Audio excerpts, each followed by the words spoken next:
네, 오늘은 실제 믿음 두 번째라고 제가 제목을 정했는데요. 지난주에 이어서 우리 신앙의 기초인 믿음에 대해서 살펴보는 시간입니다. 먼저 우리 지난 시간에 나눴던 내용이 좀 시간이 많이 지나서 좀 떠올려 보면 좋을 것 같습니다. 히브리서 말씀을 통해서 믿음이 무엇인지에 대해서 알아봤습니다. 한번 떠올려 보세요. 히브리서 11장 1절부터 4절이 본문이었습니다. 믿음이 개념이 아니라 영적 실체라고 했습니다. 믿음과 믿는다는 말을 두 가지를 혼동하면 안 되는데요. 믿는다는 동사를 명사인 믿음과 혼동하는 경우들이 있죠. 실체로서의 믿음이 있기 때문에 믿는다는 반응이 일어나는 것입니다. 히브리서 11장 1절에 믿음은 바라는 것들의 실상이요 보이지 않는 것들의 증거라 말씀하셨습니다. 우리에게 믿음이 있으면 믿음이 우리가 바라는 것들을 실상이 되게 하고 믿음이 보이지 않는 것들의 증거가 되어서 믿게 한다는 거죠. 죄송합니다. 방송 실체 이거 마이크 톤 맞춘 거 잡았나요? 네네. 자, 그래서 그 내용을 좀 살펴봤는데 빌립보서 2장 13절에 보면은 이렇게 되어 있습니다. 너희 안에 행하시는 이는 하나님이시니 자기의 기쁘신 뜻을 위해 너희에게 소원을 두고 행하게 하시나니. 그러니까 하나님께서 우리 안에 소원을 두신다고 하십니다. 소원. 너희에게 소원을 두고 행하게 하시나니.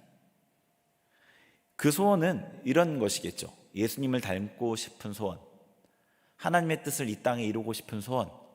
그 하나님의 뜻이라는 것은 어떤 사람의 구원이나 갈등 있는 사람 간의 화해나 교회의 회복이나 이런 것들이 되겠죠. 이런 소원들을 하나님께서 우리 마음에 주십니다.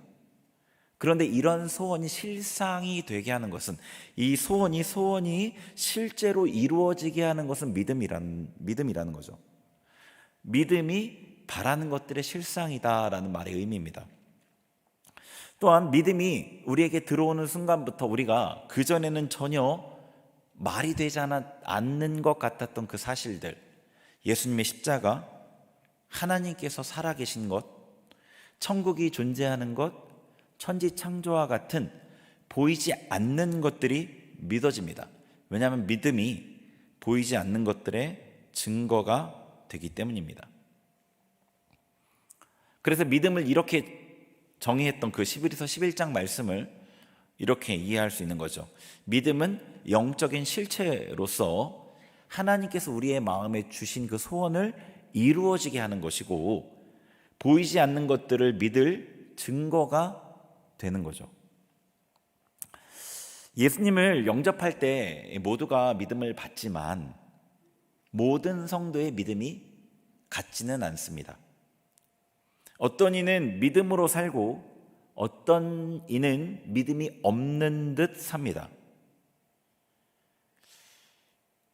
여러분께서 지금 나는 처음 예수님을 영접할 때와 같은 그 믿음이 내 안에 역사하고 있는지, 아니 그거보다 더 커졌어야 되겠죠. 시간이 더 많이 지났으니까. 정말 나는 믿음 안에 있는지를 확인해야만 합니다. 그 히브리서 11장의 그 아벨의 삶을 통해서 믿음의 삶의 예를 보았죠. 믿음이 있는 사람은 아벨처럼 산다는 거죠. 아벨처럼 산다. 그래서 아벨의 삶을 통해서 믿음이 있으면 하나님께서 받으실 만한 예배를 드린다. 귀한 것을 드린다. 믿음이 있으면 예수님의 보혈을 의지한 화목제사를 드린다. 믿음이 있으면 그의 삶에 믿음의 증거가 나타난다는 거죠. 이런 기준을 통해서 자신에게 믿음이 있는지 확인해야 합니다. 이것은 우리에게 이 사활이 걸린 중요한 문제입니다. 고린도서 13장 5절에 바울 사도를 통해서 하나님 우리에게 이렇게 말씀하십니다. 같이 읽겠습니다. 시작. 너희는 믿음 안에 있는가? 너희 자신을 시험하고 너희 자신을 확증하라. 예수 그리스도께서 너희 안에 계신 줄을 너희가 스스로 알지 못하느냐? 그렇지 않으면 너희는 버림받은 자니라. 아멘. 하나님께서 사도 바울을 통해 우리에게 경고하십니다. 너희가 믿음 안에 있는가? 너희 자신을 시험하고 확증해라. 대충 그럭저럭 나는 믿음이 있을 거야 라고 생각할 수가 없는 겁니다. 내가 믿음이 있는가? 믿음의 증거가 있는가를 확인해야 합니다. 그리고 그 기준은 반드시 성경이어야 하겠죠. 아벨의 삶과 나의 삶을 비교했더니 나는 그동안 믿음으로 살고 있다고 생각했는데 부족함이 느껴졌습니다. 어떻게 해야 합니까? 말씀에 비추어 보니까 내게 믿음이 있는지조차도 확실하지 않습니다. 어떻게 해야 합니까? 지난 그 설교 이후에 한 20분 정도가 채 지나지 않았을 때 한 은퇴 권사님께서 전화를 저에게 주셨어요. 막 무슨 얘기를 하시는데 잘 이제 하다가 들어보니까 이 믿음이 없는 것 같은데 어떻게 해야 되느냐는 질문이셨습니다. 순전한 권사님의 정직한 고백이었죠. 당시에는 제가 간단히 대답할 수밖에 없었지만 오늘 설교는 어찌 보면 그 질문에 대한 답이라고 할 수 있습니다. 자신의 현재 상태가 비추어진 것은 은혜이며 감사할 일인 거죠. 네.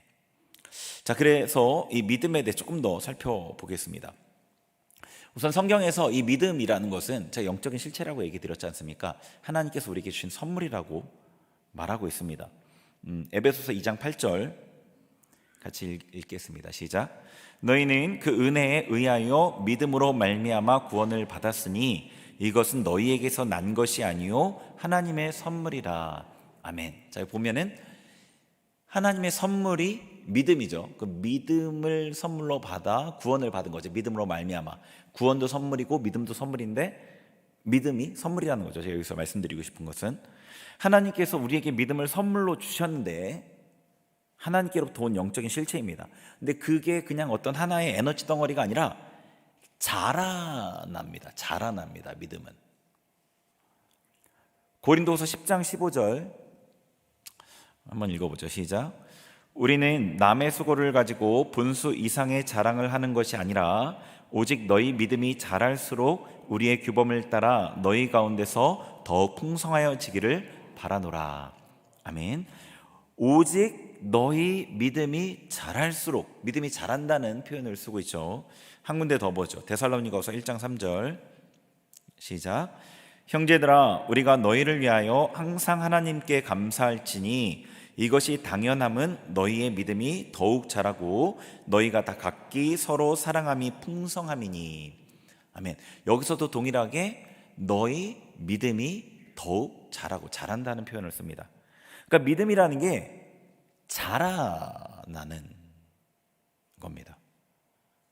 하나님께서 처음에 우리에게 주신 믿음은 씨앗의 형태로 주어지는데요, 믿음을 동일하게 받지만 믿음의 크기가 다르다고 했잖아요. 어떤 사람은 그 믿음이 자랄 수 있게 조력합니다. 협력하는 거죠. 근데 어떤 사람은 그래서 그의 믿음은 처음보다 더 크게 자라죠. 근데 어떤 사람은 믿음이 자랄 수 없게 방해합니다. 그래서 그의 믿음은 처음보다도 더 작아지고 때로는 흔적을 찾아보기 어렵게 되기도 합니다. 복음서에서 예수님께서 이 믿음에 대해 언급한 말씀을 통해서 이런 사실을 우리가 확인할 수 있습니다. 마태복음 9장 2절 보시면 이렇게 되어 있습니다. 같이 읽어보죠. 시작. 침상에 누운 중풍병자를 사람들이 데리고 오거늘 예수께서 그들의 믿음을 보시고 중풍병자에게 이르시되 작은 자야 안심하라 내 죄사함을 받았느니라. 아멘. 자, 중풍병자의 친구들이 중풍병자를 데리고 오는 것을 통해서 예수님이 그들의 믿음을 보셨다고 말씀하고 계십니다. 저는 예수님께서 영적인 눈으로 그들 안에 있는 믿음을 보셨다고 생각합니다. 물론 어떤 사람들은 중풍병자 그 친구들의 행동을 통해 간접적으로 믿음을 확인했다라고도 해석할 수 있겠죠. 어쨌거나 예수님이 영안을 통해서 믿음을 보셨던, 그들의 행동을 통해 간접적으로 믿음을 보셨던 예수님은 사람들 안에 있는 믿음을 보셨습니다. 그리고 예수님은 우리 안에 있는 믿음에 관심이 많으신 거죠. 예수님은 사람들 안에 있는 믿음을 보시면서 그 사람들 안의 믿음을 측정해서 말씀하시기도 했습니다. 마태복음 6장 30절 같이 읽어봅니다. 시작. 오늘 있다가 내일 아궁이에 던져지는 들풀도 하나님이 이렇게 입히시거든 하물며 너희일까 보냐 믿음이 작은 자들아. 아멘. 자, 마태복음 15장도 봅니다. 시작. 이에 예수께서 대답하여 이르시되 여자여 내 믿음이 크도다 내 소원대로 되리라 하시니 그때로부터 그의 딸이 나으니라. 아멘. 자, 마태복음 6장에서 예수님께서 믿음이 작은 자들아, 믿음이 작다고 그들의 믿음을 평가해 주셨어요. 마태복음 15장에는 가나안 여인에게 믿음이 크다고 평가해 주셨어요. 믿음을 보시고 크기를 확인하신 거죠. 자, 여기까지 내용이 이해가 되시죠? 하나님께서 믿음을 선물로 주셨고, 그러나 그 믿음은 그대로 있는 것이 아니라 자랄 수 있다는 겁니다. 근데 어떤 사람은 믿음을 자라게 하지만 어떤 사람은 오히려 믿음을 쇠퇴하게 만듭니다. 그리고 그것은 예수님의 말씀을 통해 확인될 수 있습니다. 작은 믿음에 대한 얘기도 있고 큰 믿음에 대한 말씀도 있습니다. 믿음이 작은 사람은 작은 믿음 때문에 근심합니다. 마태복음 6장 말씀 다시 한번 보여주세요. 이 마태복음 6장의 이 말씀은 하나님의 공급하심을 믿지 못해 염려하는 자들에게 하신 말씀이잖아요. 예수님은 그들의 염려가 그들의 믿음이 작기 때문이라고 말씀하시고 계신 겁니다. 마태복음 15장도 보여주세요. 마태복음 15장의 이 가나안 여인은 그의 믿음이 컸기에 딸이 치유를 받았습니다. 사람마다 믿음의 크기가 다릅니다. 같은 교회에서 같은 시간에 신앙생활을 해도 성도마다 믿음의 크기가 다 다르고 믿음의 크기에 따라 다른 삶을 삽니다. 믿음이 작으면 힘들게 신앙생활을 합니다. 자주 근심하고 자주 불안하고 두려워하면서 신앙생활을 합니다. 마태복음 6장에 믿음이 작은 자들이 염려했던 것처럼요. 기도에도 믿음이 작기에 응답받기 어렵습니다. 믿음이 크면 넉넉한 신앙생활을 합니다. 어떤 문제 앞에서 별로 근심하지 않고 불안하지 않습니다. 믿음으로 기도하니 응답도 쉽게 받습니다. 정확한 비유는 아니지만 믿음은 이 영적 세계에서 돈과 같습니다. 세상에서 돈이 있으면 편하게 살죠. 돈으로 물질적인 풍족함을 얻을 수 있고 육체의 편안함을 누릴 수 있습니다. 돈으로 이 내적인 것을 얻는 데는 한계가 있지만 세상에서 돈이 많으면 편합니다. 무언가를 살 때 돈을 내고 얻습니다. 돈으로 다른 사람의 필요를 채워줄 수도 있고요. 믿음이 크면 영적 영역에서 비슷한 효과를 누립니다. 넉넉합니다. 외부의 문제에 마음이 쉽게 요동하지 않습니다. 마음의 평안과 안정을 누립니다. 편안하다는 거죠. 기도를 통해 응답을 쉽게 얻으니까 물질적인 영역에서도 큰 공경을 겪지 않습니다. 하나님께 응답을 받을 때 믿음으로 받잖아요. 그죠? 믿음으로 받습니다. 기도하고 구한 것을 받은 줄로 믿으라. 믿음으로 기도 응답을 받는 건데, 기도로 받는 게 아니라 믿음으로 받는 건데, 믿음이 있으니까 하나님께 요청하고 받을 수가 있는 거죠. 다른 사람의 영적 어려움을 도울 수도 있습니다. 그래서 이 믿음이 신앙에서나 일상의 삶에서나 정말로 중요합니다. 어찌 보면 우리가 삶에서 많이 고민하고 예수님을 믿으면서도 괴로움을 겪는 이유 중에 이 믿음이 분량이 얼마나 되느냐가 거의 대부분의 이유가 아닐까, 저는 그렇게 생각이 듭니다. 믿음의 크기에 따른 반응을 이렇게 대비해서 보여주는 성경의 예가 있습니다. 이 예를 하나 보겠습니다.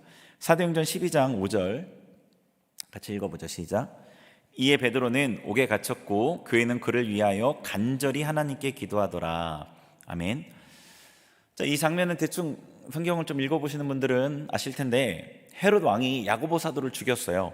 유대인들이 기뻐하는 것을 보고 베드로도 잡아들였습니다. 교회는 베드로를 위해 간절히 기도하고 있었습니다. 성도들의 기도를 하나님께서 응답하셔서 천사를 보내서 베드로를 감옥에서 꺼내셨어요.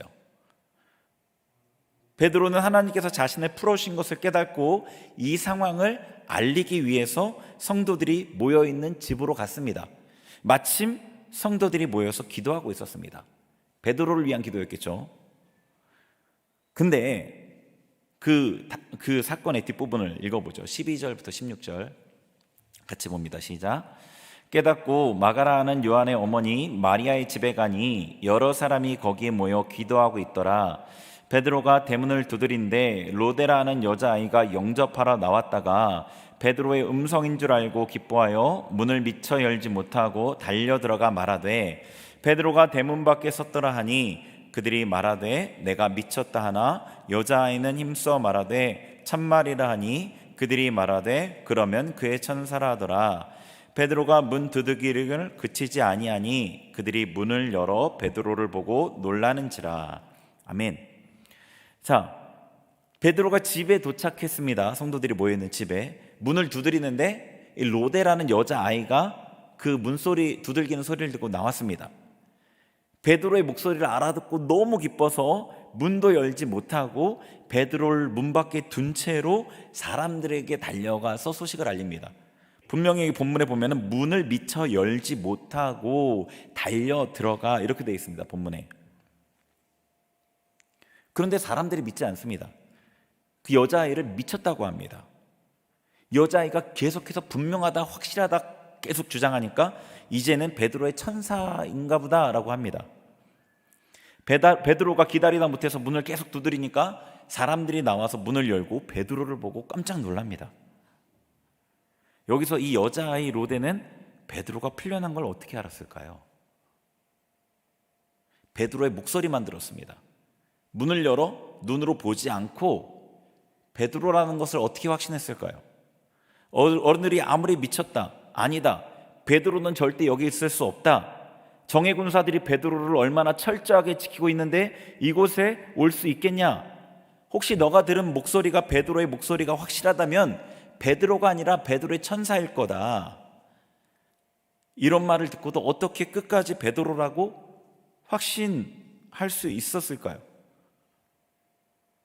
로데에게 있는 믿음이 로데에게 하나님께서 베드로를 풀어줄 것이라는 강한 확신의 증거를 주었기 때문입니다.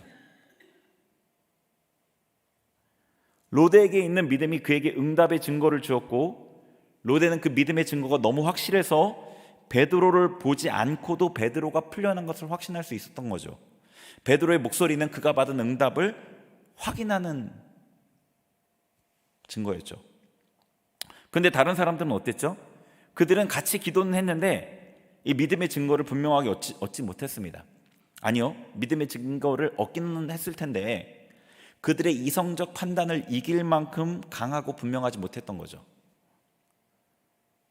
자, 여기서 제가 질문을 하나 해보겠습니다. 이 로데와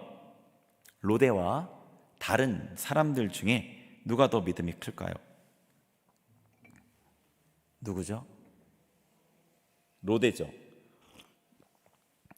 로데가 한 행동 때문에 그렇게 생각합니다. 같이 기도하고 있어도, 같은 시간에 기도하고 있어도 믿음의 크기가 다릅니다. 로데가 그렇게 확신을 할 수 있었던 것은 그의 믿음이 컸기 때문입니다. 믿음이 크니까 그에 걸맞는 큰 확신이 온 겁니다. 믿음이 증거를 준다는 것, 어떤 의미인지 좀 이렇게 다가오시나요? 자, 여기서 기도하면서 응답을 확신한 로데의 마음은 어땠을까요? 기도 가운데 기뻤겠고, 감사했겠고, 평안했을 겁니다. 응답이 확실하지 않은 나머지 성도는 어땠을까요? 그 마음이 기도하면서도 불안했겠고, 두려웠겠고, 근심했을 겁니다. 베드로가 죽을까 봐 걱정하고 불안했을 거죠. 자신들이 잡혀가면 어쩌나 불안하고 두려워했겠죠. 같은 장소에서 같이 기도하는데 하나님께서 응답하셨는데 베드로가 풀려 날 텐데 로데는 평안하고 다른 성도는 두렵습니다. 믿음의 크기에 따라 같은 공간에서 같은 신앙생활을 하면서도 전혀 다른 삶을 산다는 거죠. 그래서 믿음이 자라는 것은 너무나 중요합니다. 개인의 평안한 삶만을 의미하는 게 아니라 그 이상으로 더 중요합니다. 믿음이 자라야 하나님의 뜻을 이룰 수 있고, 믿음이 자라야 순종할 수 있고, 믿음이 자라야 응답받기 쉽습니다. 신앙인은 돈이 없어도 믿음은 커야 합니다. 둘 다 있으면 물론 더 좋습니다. 하나를 택하라면 당연히 믿음입니다. 여러분, 다른 어떤 것보다 이 믿음의 성장을 위해 힘써야 한다는 거죠. 그러면 이제 믿음이 자라는 방법에 대해서 좀 살펴봐야겠습니다. 이렇게 중요한 믿음이 어떻게 자라는가를 알아야겠죠. 자, 오늘 본문 말씀을 한 번 더 읽어보죠. 로마서 10장 17절 같이 읽습니다. 시작. 그러므로 믿음은 들음에서 나며 들음은 그리스도의 말씀으로 말미암았느니라. 아멘. 자, 보여주세요. 믿음은 들음에서 납니다. 근데 들음은 그리스도의 말씀으로 말미암습니다.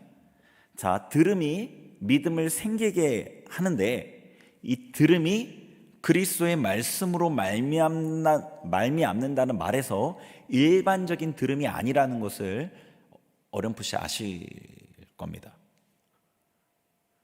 들음이 있어야 되는데 그 이전에 그리스도의 말씀이 있어야 합니다.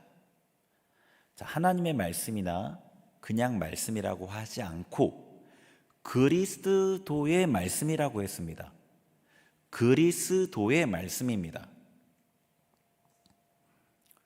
이 부분과 연관해서 떠오르는 사건이 하나 있습니다. 나사로의 부활 사건이죠. 내용은 너무 잘 아실 겁니다. 나사로가 죽었습니다.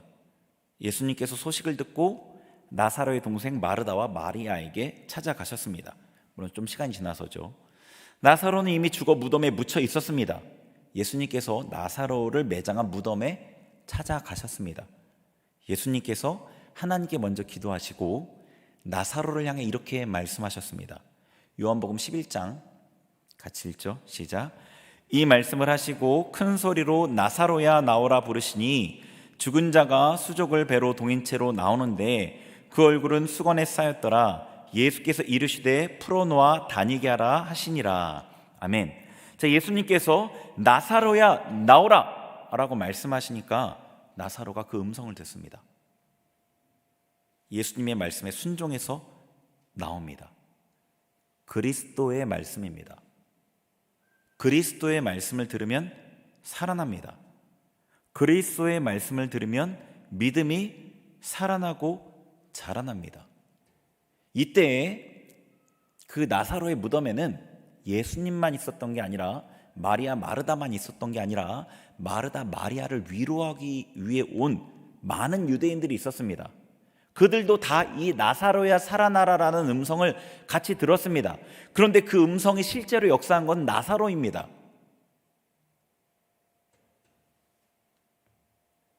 그리스도의 말씀입니다. 여기서 많은 이들이 함께 설교를 듣지만 나에게 부딪혀오는 음성을 들은, 그리스도의 말씀을 들은 그 사람이 듣는 겁니다. 들음이라는 겁니다. 그게요. 그리스도께서, 예수님께서 내게 하시는 말씀을 들어야 합니다. 예수님께서 예수님의 그 말씀이 내게 다가올 때 들음이 생기고, 들음으로 순종할 때 믿음이 생깁니다. 보통 레마라고 단어로 표현하잖아요. 그죠? 그리스도의 말씀입니다. 나에게 들리고 내 안에서 역사하는 나를 향한 말씀이요. 여기서 들음이라는 것은 순종을 포함하는 말입니다. 쉐마 이스라엘, 들으라 이스라엘, 여기에는 순종이 포함되어 있습니다. 이스라엘 백성에게 들으라는 것은 순종이 포함된 말입니다. 그리스도의 말씀이 내게 다가올 때 들음이 생기고, 들음으로 순종할 때 믿음이 생깁니다. 믿음이 자라기 위해서는 반드시 들음이 있어야 합니다. 방금 말씀드렸듯이 이 들음은 설교를 그저 듣는 것이 아닙니다. 예배 자리에 앉아 있는 것으로 충분하지 않습니다. 물론 설교를 듣고 예배 자리에 있는 것이 들을 수 있는 기회를 많이 갖게 되는 것은 분명합니다. 그러나 예배에 참석했다고 들음이 보장되는 것은 아닙니다. 그리스도께서 내게 개인적으로 하시는 말씀을 들어야 합니다. 들은 다음에 순종해야 합니다. 그럼 개인적으로 하는 말씀은 어떻게 듣습니까? 하나님께서는 우리에게 말씀하십니다. 말씀하고 싶어 하십니다. 하나님의 길로 인도하시길 원하시기 때문이죠.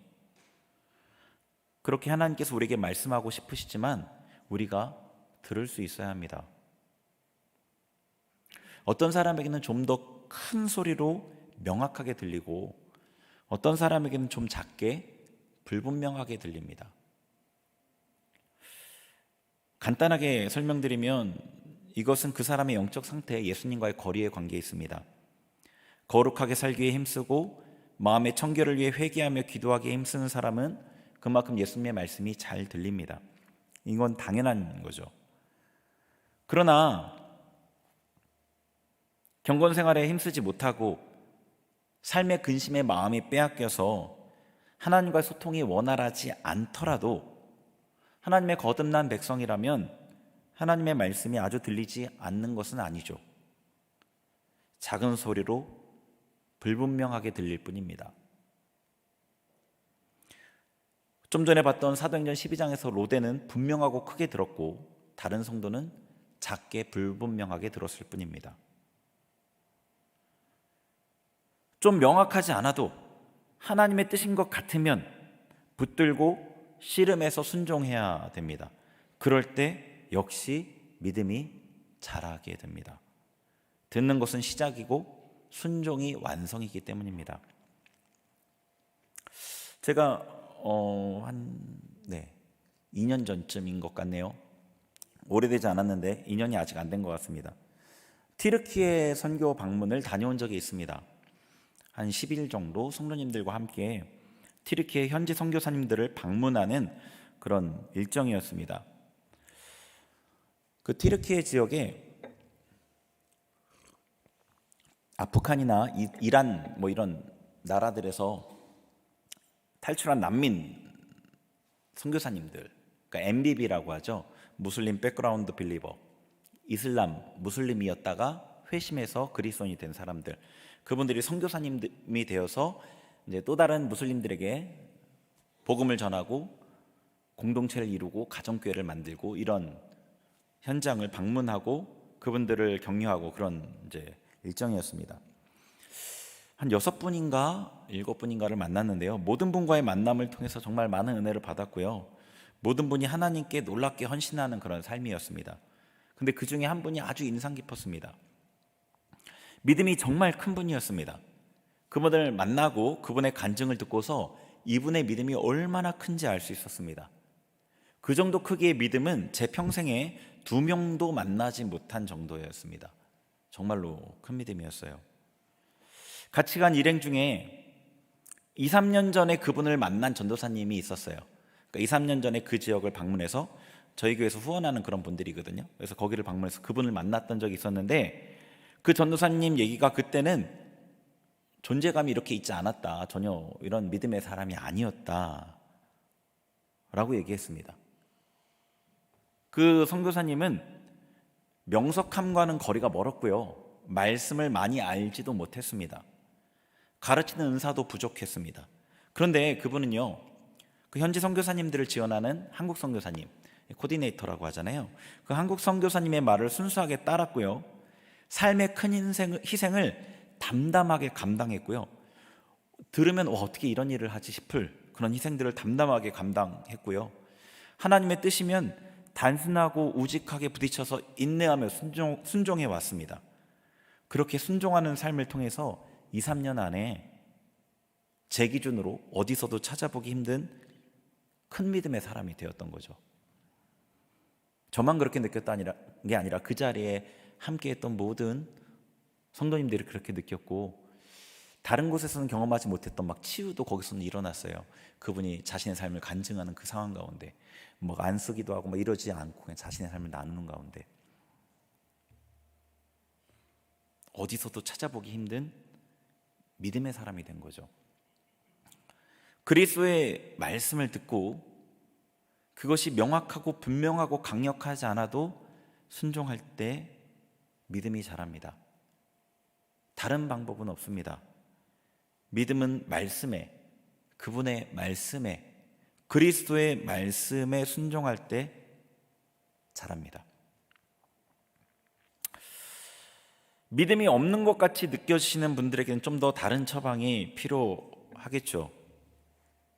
믿음이 어떻게 사그라들고 작아지게 되는지는 다음에 기회가 되면 나누면 좋을 것 같습니다. 우선 말씀에 나를 비춰보니까 믿음이 없는 것 같이 느껴지실 때, 내 안에 아무리 내가 살펴보아도 믿음이 작동하고 있다는 느낌이 없는 경우에 어떻게 해야 할까요?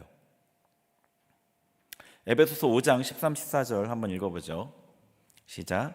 그러나 책망을 받는 모든 것은 빛으로 말미암아 드러나나니 드러나는 것마다 빛이니라.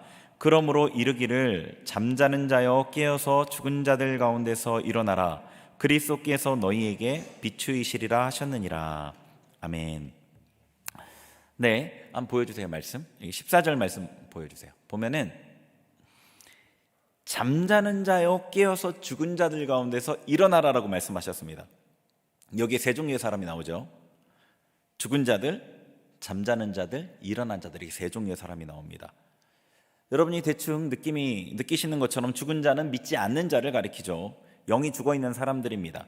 자, 죽은 자들 가운데서라는 것은 믿는 자가 믿지 않는 자들 속에 살아가는 상황입니다. 그런데 이 말씀의 대상은 잠자는 자입니다. 믿지 않는 이의 행실을 따라가다가 잠들어 버렸습니다. 죽지는 않았지만 잠자고 있습니다.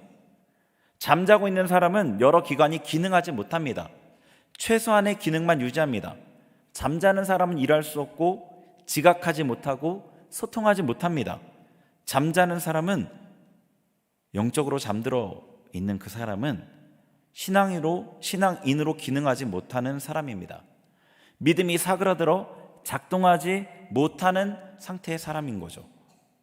믿음을 받은 적은 있는데 지금 믿음이 작동하지 않아서 믿음이 없는 것처럼 느껴지고 믿음을 내 안에 발견해 보려 해도 찾아지지 않는 사람입니다.